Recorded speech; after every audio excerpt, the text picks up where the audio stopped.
Krishna prestaya bhutale Srimate Bhaktivedanta Swamin iti namine Namaste Saraswati Devi Gaurvani Pracharine Nirvishesha Shunyavadi Paschatya Deshtarine Jai Shri Krishna Chaitanya Prabhu Nityananda Shri Advaita Gadadhar Shivasadi Gaur Bhakta Vrinda Hare Krishna Krishna Krishna Hare Hare Hare Ram Ram Ram Hare Hare.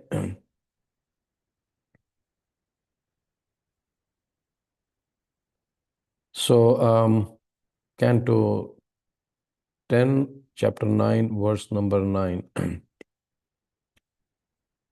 Tamatayastim prasamikshaya tamat tamatayastim prasamikshaya sattvaras tato tamat tamatayastim prasamiksha sattvara tato varhuya pasasara bhita bhitavat Gopyan vadhavadhavan nayam apayoginam shamam praveshtum tapaseritam manaha tamat yashtim prasamiksha satvara stato varhuya pasasara bhetavat Gopyan vadhavan nayam apayoginam shamam praveshtum tapaseritam manaha तामात्ययष्टिं प्रशमीक्ष्य सत्वर स्ततो वरुय्यापससारभीतवत् गोप्यन्वधावन्न यमापयोगिनां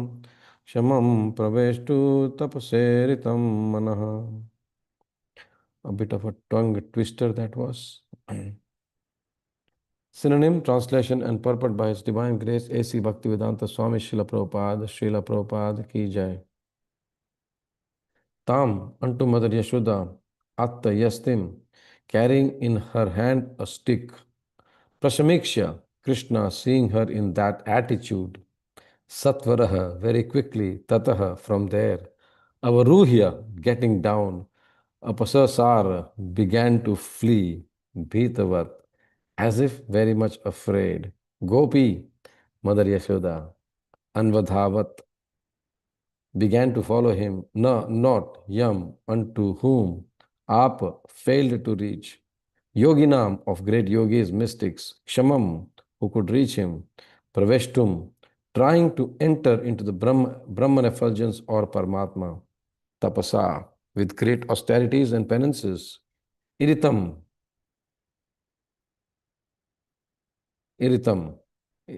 trying for that purpose, Manaha, by meditation. Translation. When Lord Krishna saw his mother stick in hand, he very quickly got down from the top of the mortar and began to flee as if very much afraid. Although yogis tried to capture him as Paramatma by meditation, desiring to enter into the effulgence of the Lord with great austerities and penances, they failed to reach him. But Mother Yaśodā, thinking that same personality of Godhead Krishna to be her son, began following Krishna to catch him. Such a wonderful verse. Purport. Yogis, mystics want to catch Krishna as Paramatma, and with great austerities and penances, they try to approach him, yet they cannot. Here we see, however, that Krishna is going to be caught by Mother Yaśodā and is running away in fear. This illustrates the difference between the bhakta and the yogi. Yogis cannot reach Krishna, but for pure devotees like Mother Yaśodā, Krishna is already caught. But for pure devotees like Mother Yaśodā, Krishna has already caught. Krishna was even afraid of Mother Yaśoda's stick. Krishna was even afraid of Mother Yaśoda's stick. This was mentioned by Queen Kunti in her prayers, Bhaya Bhavanaya Sitasya 1:831. Krishna is afraid of Mother Yaśodā, and yogis are afraid of Krishna. Yogis try to reach Krishna by Jnana Yoga and other yogas, but fail. Yet although Mother Yaśodā was a woman, Krishna was afraid of her, as clearly described in this verse. Srila Prabhupada ki jai, Bhaktivedanta purports ki jai. So, this is a wonderful verse, a wonderful situation which has come in Damodar Leela. Also, today is the one of the most auspicious days of the divine disappearance day of Srila Narottam Das Thakur. I would humbly request everyone that you should study the Leelas of Narottam Das Thakur when he was present on this planet. Her Grace Sitala Mataji, one of Prabhupada's wonderful disciples, she's written a book called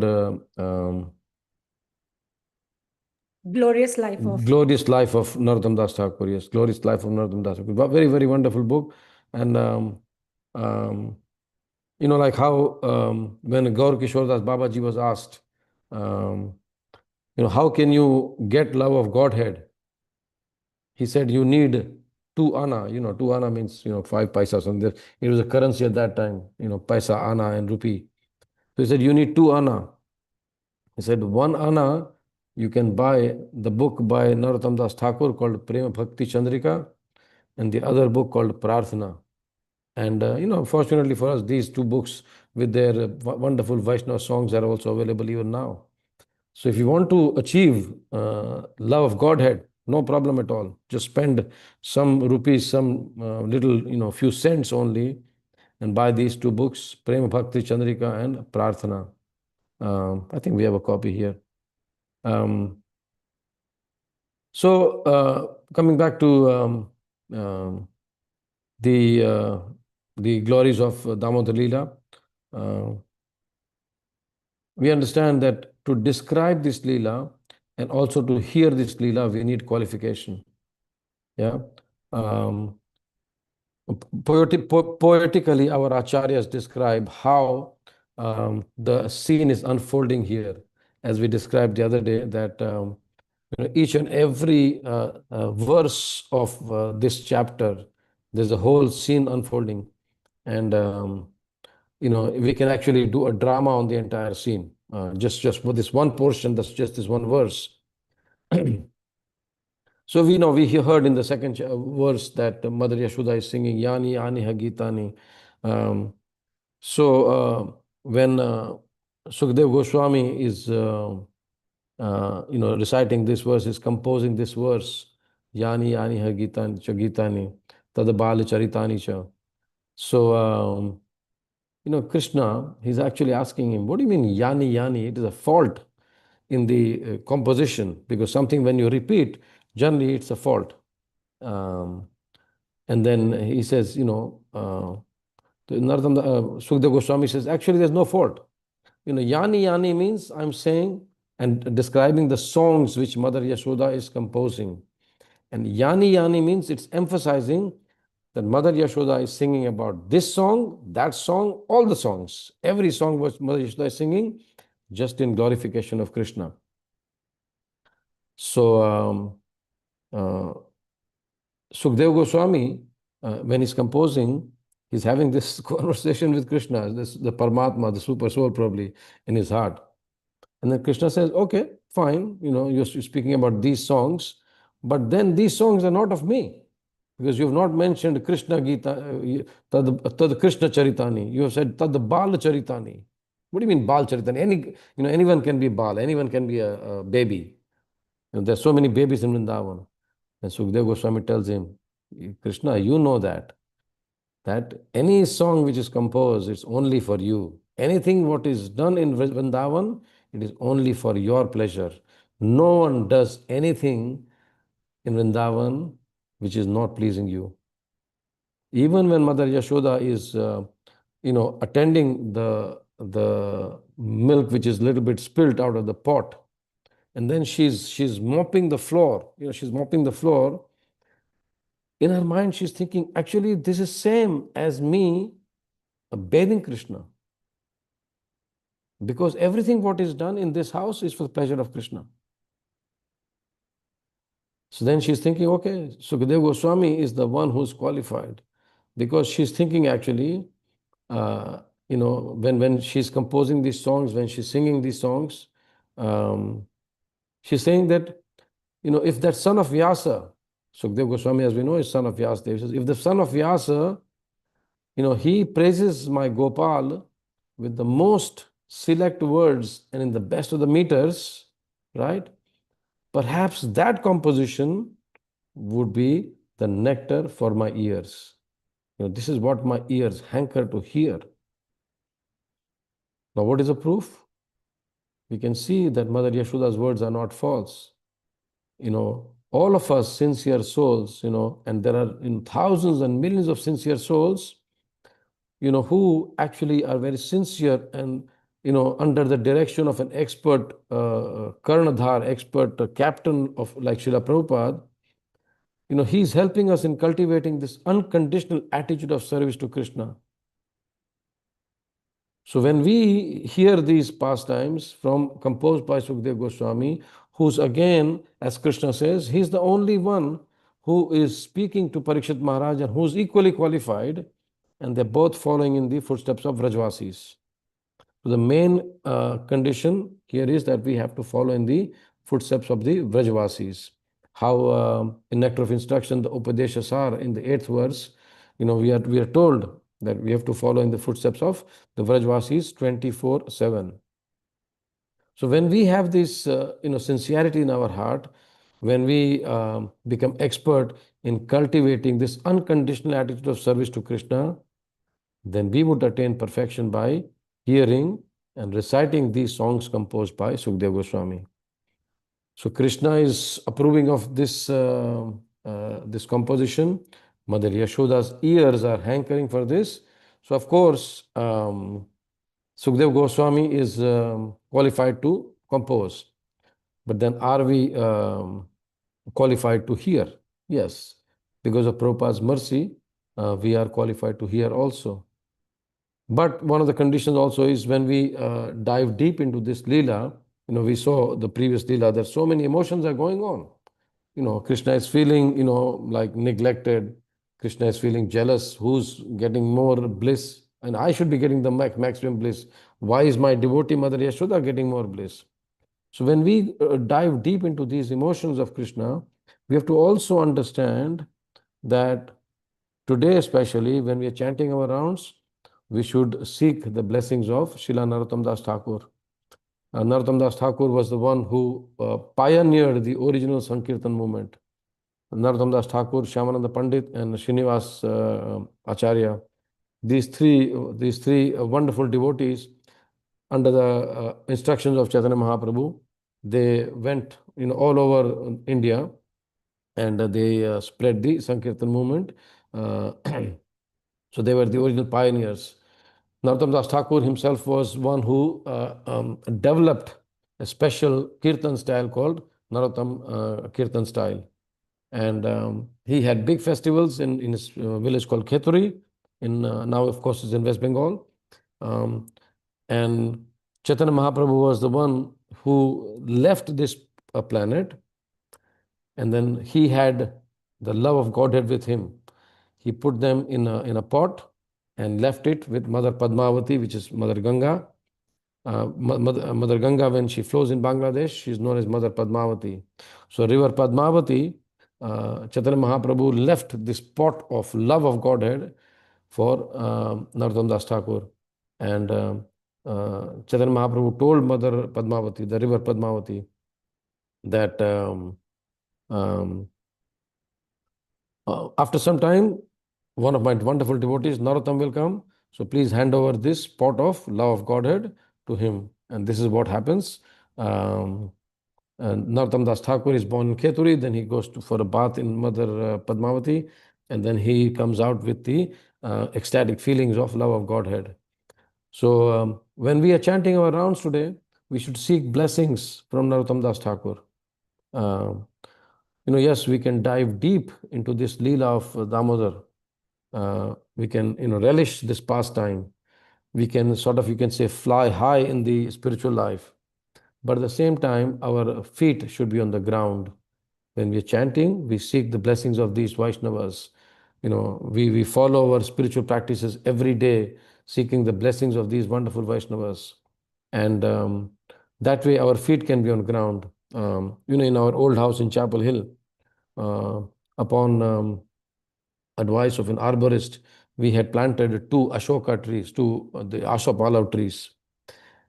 And in last, over 22 years we stayed there, we could see that the trees were very, very, they were not fat, like neem tree.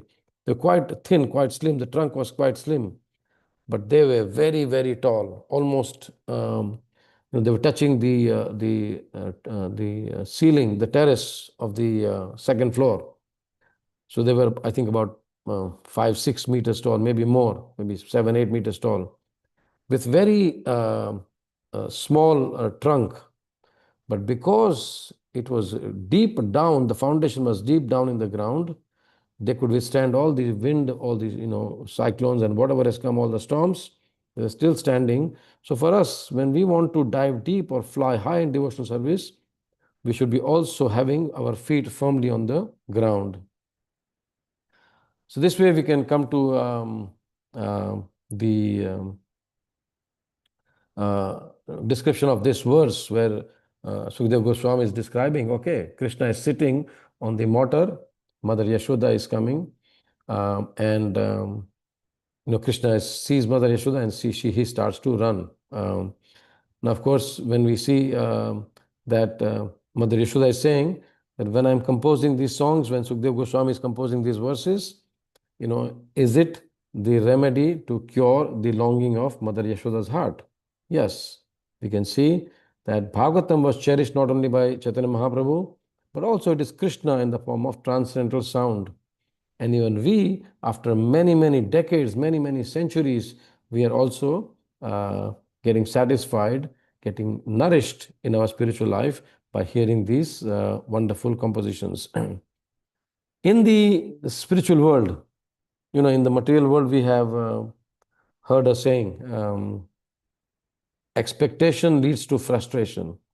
When you expect something, and if it's not achieved, it leads to frustration. And does it happen in the spiritual world? Yes, you can say that it's happening in the spiritual world also. Mother Yaśodā, when she goes to attend to the spoiled milk, she's actually also having one eye on Krishna. But our acharyas poetically describe that just at that moment, Yogamaya starts acting. And even though Krishna has broken this pot with a stone, the yogurt is everywhere. He's running because Mother Yaśodā is going to catch him.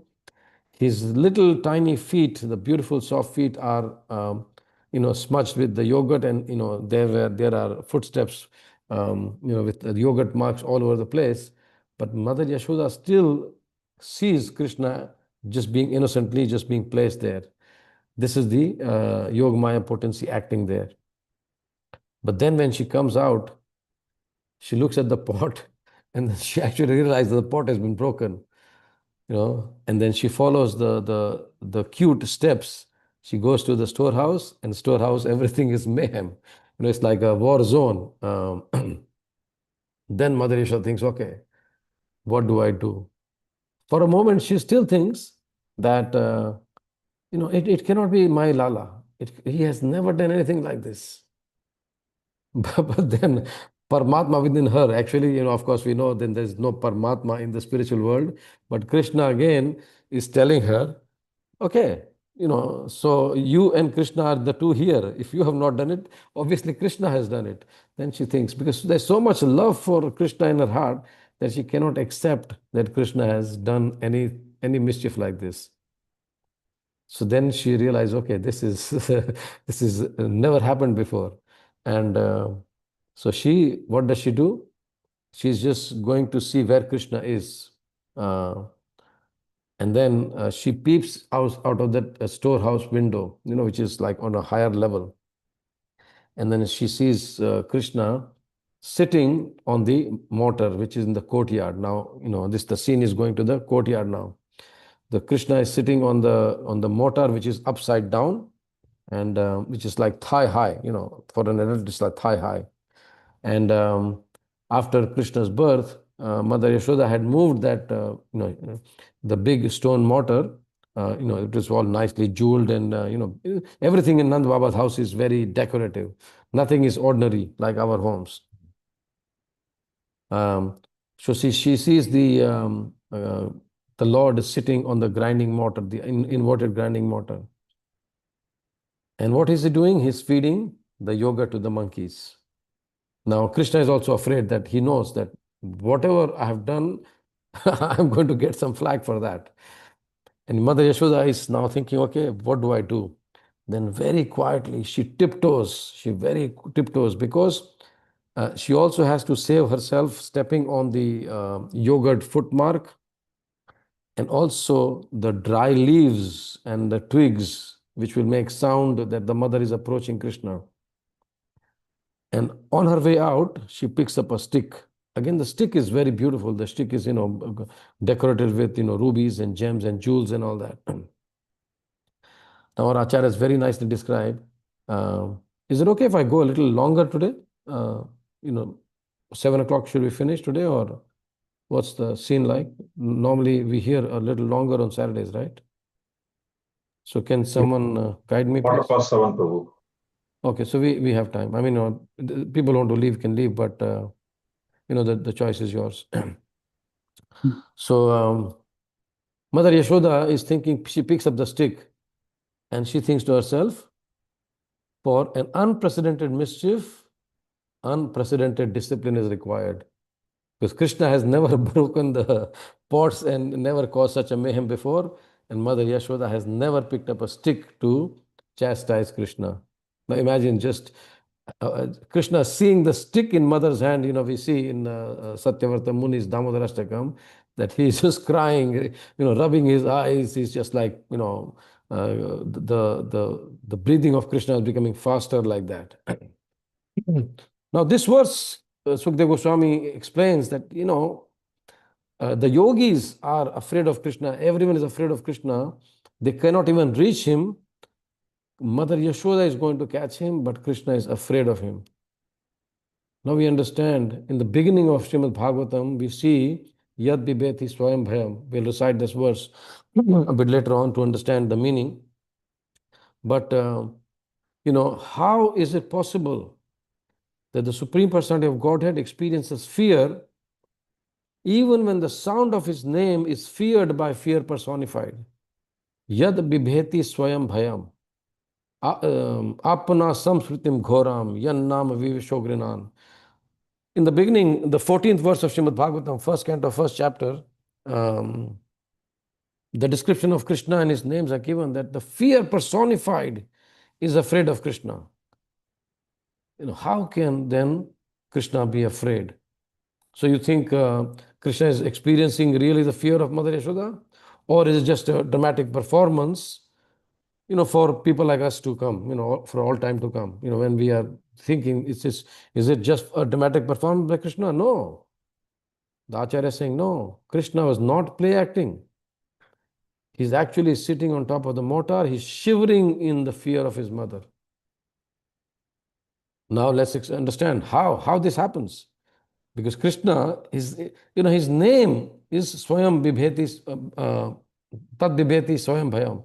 That even fear personified is afraid of the name of Krishna. Right? So then the devotees are afraid of Krishna and the Lord is afraid of the devotees. And as we know, there are 5 rasas. In the beginning of Bhagavad Gita, those who have studied, the 5 rasas are Shanta, Tasya, Sakhya, Vatsalya and Madhurya. So these are 5 primary rasas. And then there are 5 mukhya rasas and then 7 gauna rasas. Gauna means secondary. And one of them is dread. Dread means bhaya. So devotees experience this bhaya. So, you can ask a question that, we know that Krishna is the Supreme Lord. But then why do we have to fear after Krishna or after Krishna's well-being? When we know Krishna is infallible, is eternal, fearless, Krishna, how can Krishna be anything? But then we also see in the spiritual world and also in the material world, when Mother Yaśodā is hearing the cry of the jackals in the forest, she's keeping an eye on Krishna, that, okay, my Krishna has to be safe. Hopefully, the jackals won't come close and, jackals won't attack Krishna. So her emotions and her behavior, like observing Krishna, are again the symptom of the ecstatic love, but in fear. So she's loving Krishna in Vatsalya Bhav, in the Vatsalya Bhav, but also the Gauna Bhav of dread is coming into play here. Same way, when, in extraordinary circumstances, when the temples are attacked, either by natural phenomena, or even humans. Like in Mayapur, when the dacoits used to attack earlier, first thing the devotees will do is secure the deities. They know that the Lord is, the Lord can save himself. But the first thing, because the devotees love so much, they will save the deities first. Even in Christchurch, when the earthquake happened, devotees were there. First thing, um, first thing is they go, cling to the deities, take the deities out. Now, for the material fear, so there's a difference between material fear and the spiritual fear. Material fear, generally, we have this fear, but it has the unique characteristic, right, where we are afraid of the past and afraid of the future. So we recall the past, oh, this happened, that happened, so this is going to happen, or we are afraid of the future. I have got, this, my left hand is hurting, it might be some problem with the heart, or this is happening, it might, whatever fear we have. So the unique characteristic of the material fear is that we are thinking of the past and the present, past and the future. But in the divine love, in the divine fear, the devotee knows the ecstatic fear only for the present. There's no past, there's no future. So right now, Krishna is just thinking of the present. What is Mother Yaśodā going to do to me? And Mother Yaśodā thinking, okay, how can I discipline my Lala? So this is what it is. There's a limited time perspective, which makes devotees worry about Krishna, right? So what happens is, Yaśodā Ma is worried about Krishna. That, okay, I don't want Krishna to run away because there's no one in the whole village. So if he runs away in the forest, again, dangerous animals are there. So this worry, which Mother Yaśodā has for the well-being of Krishna, invokes the sentiment of fear. This fear invokes the sentiment of potential loss. And this inspires the feeling of possessiveness, as we spoke about the last class, mamata. So when we have this mamata, when we have this feeling of possessiveness, we will do anything to protect Krishna. The devotee, like Mother Yaśodā, will do anything to protect Krishna. And for us, when we have these feelings because of our very careful, very attentive, very intense chanting, the end result for us is that our loving devotion is nurtured. So similarly, this is what happens. Now this is the side of the devotees. Chaitanya Mahaprabhu very nicely says that there are 5 bhavas, sthai bhav, and 5 agantuka bhava. Agantuk means someone who comes. So 5, they are already there. The 5 primary, Shanta, Dasya, Sakhya, Vatsalya, and Rasa, and Madhurya.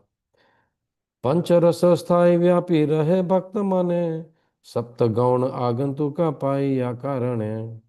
So he says the 5, the direct mellows of devotional service are permanently situated in the heart of a devotee. So these are there, whatever ras you are following. In Mother Yashoda's case, it is the maternal love. Whereas the 7 indirect emotions will appear suddenly under certain conditions and they become more powerful. So here, even though Mother Yashoda loves Krishna, but the sense of anger, the sense of fear has become more powerful. Now, this is, of course, the divine love from the devotee side. So generally, when we think of divine love, we think of, okay, devotees love Krishna. We've always seen how, Mother Kunti loves Krishna, how Mother Yashoda loves Krishna, how, Pandavas love Krishna, how Bhishma Deva loves Krishna. So this way, we generally think of the devotees' love for Krishna. But then we also understand that Krishna, is not unresponsive to his devotees' love. So this love is not just one directional, that devotees love Krishna doesn't love. No. Krishna also responds to this love. And the flow of love is reciprocal. Devotees love Krishna and Krishna also loves the devotees. So this way, when we know also in the Bhagavad Gita, Krishna says, Ye yatha mam prapadyante tam sathaiva bhajamyaham. Yes, as one surrender unto me, I reward them accordingly. So this way, when devotees love Krishna intensely, Krishna also loves the devotees. In the 10th canto, what does Krishna tell the gopis at the end? After the Ras Leela, when the gopis come to him, he says, what are you doing?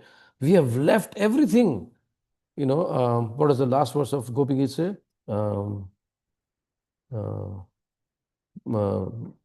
Sutanvaya Bhratva Bandhava Ati Vilangyate Antate Gata.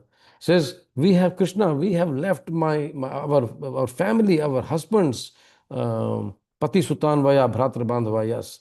We have left our husbands, we have left our brothers, we have left our relatives and come to you.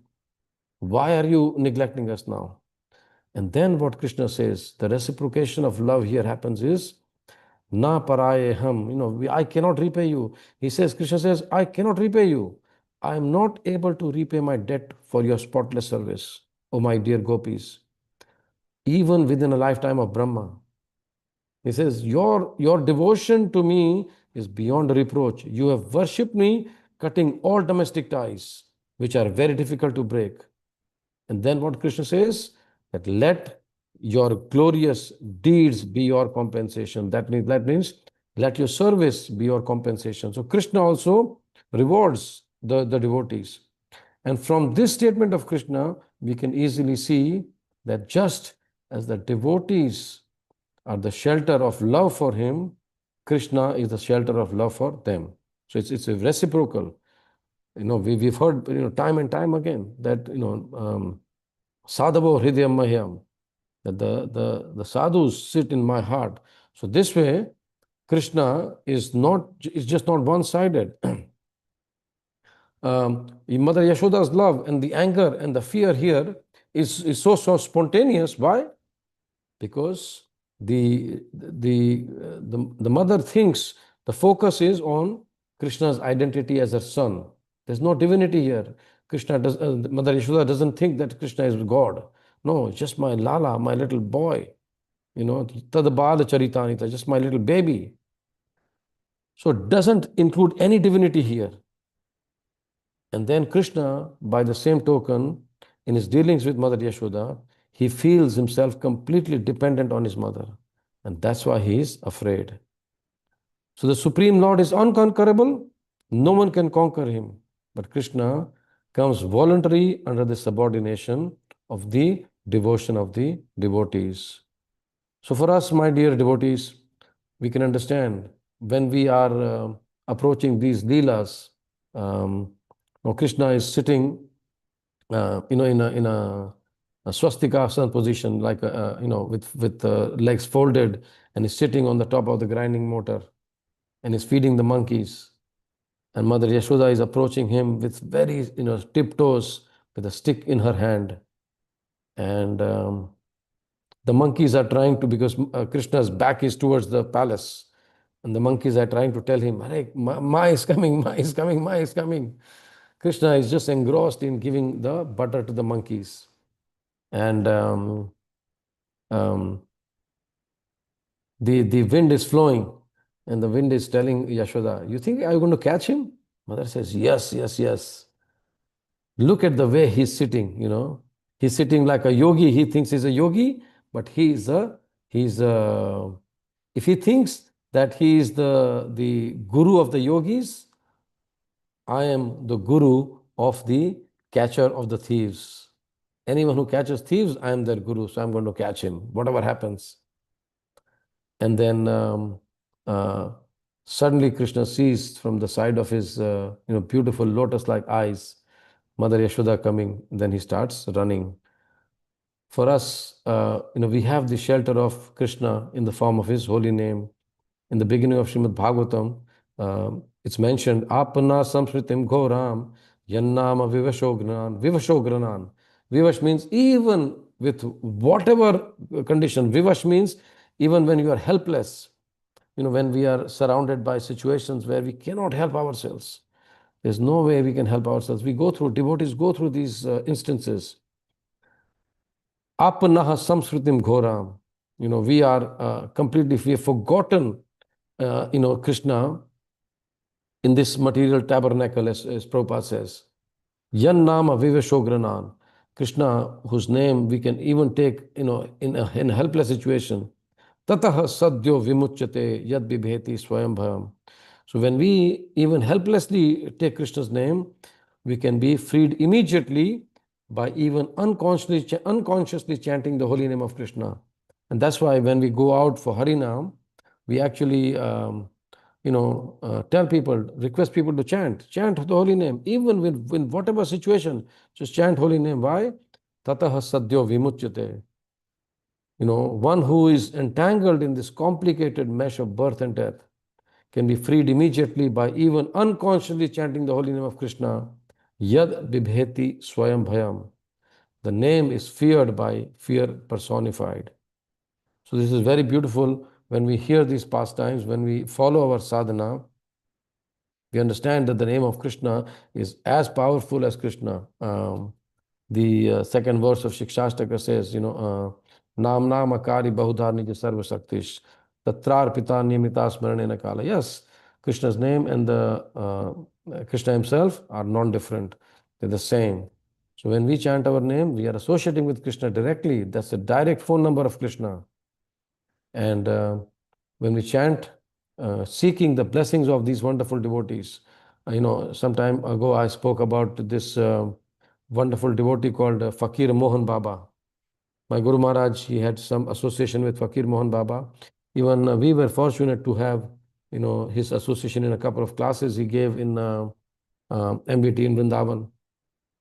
So Fakir Mohan Baba, he used to, before he starts chanting his rounds, he used to actually at least spend a couple of hours in taking blessings from all the Goswamis, from all the Dhams, from all the Vaishnavacharyas, from everyone.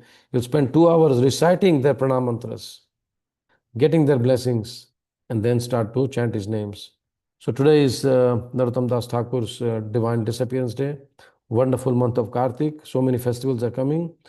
We should try, and if you're not chanting, please start chanting. If you're chanting some rounds, chant more rounds. If you're chanting 16 rounds, increase the quality of chanting and read something, because when we read, that meditation remains in our hearts and minds. The impressions remain in our hearts and minds, and we're chanting, it helps us. And this way, fear personified will be afraid of us also as devotees. Hare Krishna, Krishna Krishna, Hare Hare, Hare Ram, Ram Ram, Hare Hare. Granth Raj, srimadbhagavatam ki jai, Damodar Leela ki jai. Krishna's Mathur Dhyanam. We have to meditate on Krishna's Mata, Yaśodā, meditate on Damodar Leela, and make our life successful. Thank you very much for listening. Any questions or comments or reflections, please unmute and share. Do you want to mention that there will be any class at the temple tomorrow? Tomorrow, no Bhagavatam class, yes. Today there will be Kirtan, and there's some change of program. So, but the usual Saturday and Sunday evening programs will be there. The Saturday morning Bhagavatam class will be on Zoom at 7:30. Is that right, Prabhu? Yeah. Yes, 7:30. Okay, that's it. Thank you, Prabhu. So we'll have to just, Sunday morning. Sorry, bro. Sorry, Prabhuji. No, Sunday morning Bhagavatam class will be on Zoom at 7:30. Yes, on Zoom at 7:30. So how when we go to the airports regularly, they say, please tolerate this inconvenience for more convenience in the future. That's what's happening at the Burbank temple these days. Virat Krishna Prabhu is marching ahead with, I would say marching ahead, because in the pack of us pigeons, he's the one leading in the forefront, and some of us are at the back, just quacking, just encouraging him in our ways. Hare Krishna. Any other reflections? Any questions? Comments? Hare Krishna, Prabhuji. Will there be Mangalati in the morning, please? No, tomorrow. No Mangalati tomorrow. Yeah. Okay. Yeah. Any other questions or comments on the class? Hare Krishna, Prabhu. It's not a question on the class, but it's a very curious question. Did anyone before the appearance of Lord Krishna know about Krishna? Because we hear about Vishnu everywhere, that everyone was meditating on Vishnu, but we don't hear Krishna at all. So before his appearance, did anyone know that there's someone known as Krishna, and how did that name Krishna come about? How did they give him that name Krishna? Where is that coming from? Okay. I'll answer you briefly here. Of course, there's a long discussion. As we know, Vasudeva and Devaki were Sutapa and Prishna in the previous life, and they wanted the Lord as their son. So then the Lord said, okay, I will personally come, and then in the present, before he comes, he shows them that this is fear is coming here, because when the Lord showed his four-armed Narayan form to Devaki and Vasudeva, to just pacify them, that don't worry, you have not to worry with Kansa anymore. So Sutapa and Prishna, and that's why one of the names of Krishna is Prishni Garbha, that he came from the Garbha of Prishni. So yes, it was mentioned when the name Krishna comes, when Gargacharya names them, Balaram and Krishna both. Krishna being, of course, a little dark, and Krishna, of course, also means all attractive. So Gargacharya gave that name. And Gargacharya, of course, when he gives that name, he obviously knows about Krishna. So there is instance of devotees knowing about Krishna. Okay, thank you, Prabhu. Does that answer your question? Yes, thanks. Okay. Anyone else? Any questions or comments? Okay. Granth-raj Srimad Bhagavatam ki jai, Jagat Guru Srila Prabhupada ki jai. May you all have a very wonderful devotional day. In the evening, please come and please tolerate the inconveniences. And if you see something not in the proper place, just ask one of the devotees and help in service somehow or the other. Hare Krishna. Hare Krishna, Prabhu. Thank you. Thank you, Prabhuji. Hare Krishna. Hare Krishna, Prabhu. Thank you. Thank you, Prabhuji. Hare Krishna. Thank you, Prabhu. Hare Krishna. Thank you, Prabhu. Hare Krishna, Thank you, Prabhu. Thank you, Prabhuji. Prabhu. Hare Krishna.